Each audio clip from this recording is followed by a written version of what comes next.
Hello and welcome. Today we're putting together a little video of a stairlift buying guide. It's just to try and help you avoid the pitfalls and some of the problems associated with buying a stairlift. So you've chosen to look for a stairlift and you're going onto Google. The old days you could actually find someone locally, you could recognise their telephone number and say, oh, I know them, they're up the road from me. Nowadays it's a bit more complicated, a bit more of a minefield. So we put in stairlifts near me. So we're based in Roos and this is what's coming up. So we'll scroll down and have a look.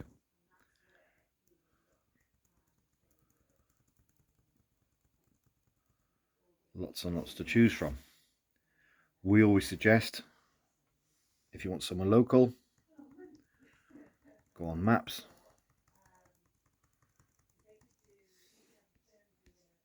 and that will actually show companies that are actually local. And there you go.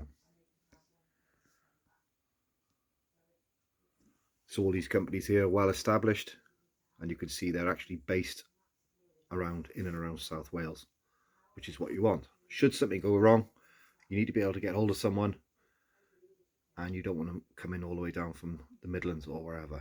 I'm not bashing other companies. I'm all for a free market, but when something goes wrong, and if it does, you do need someone on your door. So I would always suggest looking at Google Maps whenever you're looking for a local stairlift supplier. We specialise in Brooks Acorn slimline straight stairlifts. There are companies close that do curved stairlifts, and they specialise in Stanner, and there are other companies that specialise in Minovator, and so on. So look around, shop around, ask questions. We're here to help. We'll help as much as we can, and we're quite happy promoting other companies that are of benefit. So what do? We do Brooks Acorn slimline. So let's have a look and see what we do.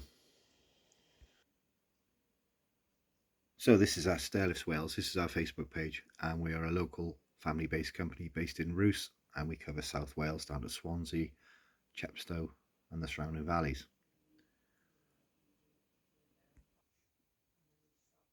So this is a typical installation. This is a Brooks Acorn Slimline 130. It could be a T700. We can't see the charger. And you can see it's got the newer type seat. Easy to use swivel paddles. There's one of those on each side. And it's a nice compact model. The only downside to these is they do suffer from the loom going in the arm. We'll show you a photo of that, but we can remedy this, but they all do fail, sadly. Our stairlift tracks are cut to suit. Notice the foot plate there is level with the landing, so that when you swivel the seat, your feet are actually touching the floor. We'll show you a photo of a stairlift that's actually for sale that someone's fitted, and the track is just way too long. I don't really know what's going on there, but if a stairlift company has fitted this, and this is what you've ended up with, you need to be asking for your money back. Coincidentally, some of the tracks are too short, where someone hasn't got a track that's long enough and it's too short on the bottom. We've come across this as well. This is a danger, because if you've got to step up onto the first step to get onto the stairlift, that's not good. It's not good from a health and safety point of view, and it's defeating the object of having a stairlift. So if you have a stairlift fitted and that's what you end up with, you want to be asking for your money back. It's as simple as that. We come out and do a survey. We'll actually measure your stairs so we get the track the right length. We have gone out blind before now with vague measurements, and we've actually cut the track on site, which is what we can do, but we'll always get it right. So this is an older model 120 stairlift. As you can see, the footplate's level with the landing. The seat is swiveled all the way around at 90 degrees. If the track was to go higher, you'd be stepping down and stepping up to get onto it, which is no good. Again, it's defeating the object of having a stairlift. So this is a 120 model. If you're buying one of these, we charge $795 for one fully reconditioned. Essentially what you're buying is a 12 months warranty and the stairlift. They are older. This model came out in around, this not actual model came out in around 2006. We're not sure the date of this one exactly. but they're fully refurbished. We carry all the spare parts for them, and we're quite happy fitting these as rentals because they are absolutely bomb-proof. So this model came out in around 2006.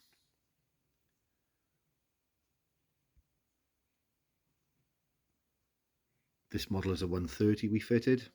These actually came out in 2014. So if you're buying one of these, bear in mind it could be 10 years old. We charge $995 maximum for one of these, whether it's a T700 or whether it's a 130. We don't charge any more.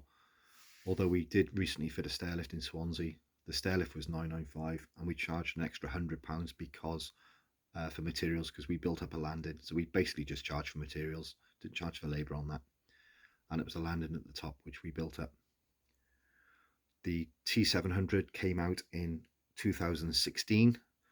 It's easily identified by a white charger. It's a DC charging system, whereas the 130 has a black charger.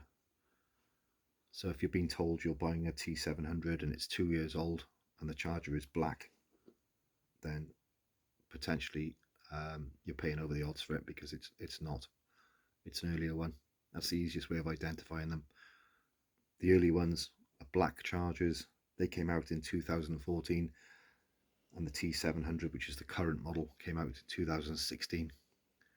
So we're charging $995 for one of these and no more. So all the models we fit, we level a seat, we level a foot plate. So if you're buying one and you've had it fitted and the foot plate isn't level and the seat isn't level, you need to be asking for your money back. We see a lot of these. It's just lazy. It's not good. It takes a little time to level them, but if you want it right, you've got to have it right. So here's a job we went to. We went to look at the lift to do a repair on it. It was in Swansea, and as you can see, the track is way too short. Notice the doorway. So this should have been a hinge track, and it's not. It's breaking the law. It's wrong. It's lazy. It's just bad. Should have had a hinge track. If the customer is demanding they want a normal stair, a normal track, and they don't want the hassle of a hinge, walk away. Don't fit it. This is bad. It's just wrong. So many levels. The sharp edges. There should be a cover on that. It's too short. The customer has to climb up to get onto it, which is defeating the purpose of having a stair lift. So if you've had a stair lift fitted and this is what you've ended up with, get your money back. This is wrong. There we are on a job. We're actually cutting a track on site to suit. We could do this again. You want to get it right. Get it right first time.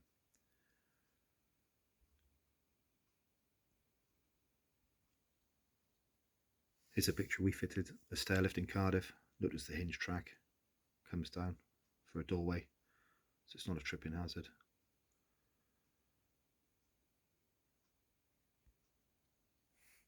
So quick summary, find out if the actual fitter is local or whether they're an agent or whether they're a third party and they're coming down on behalf of somebody else.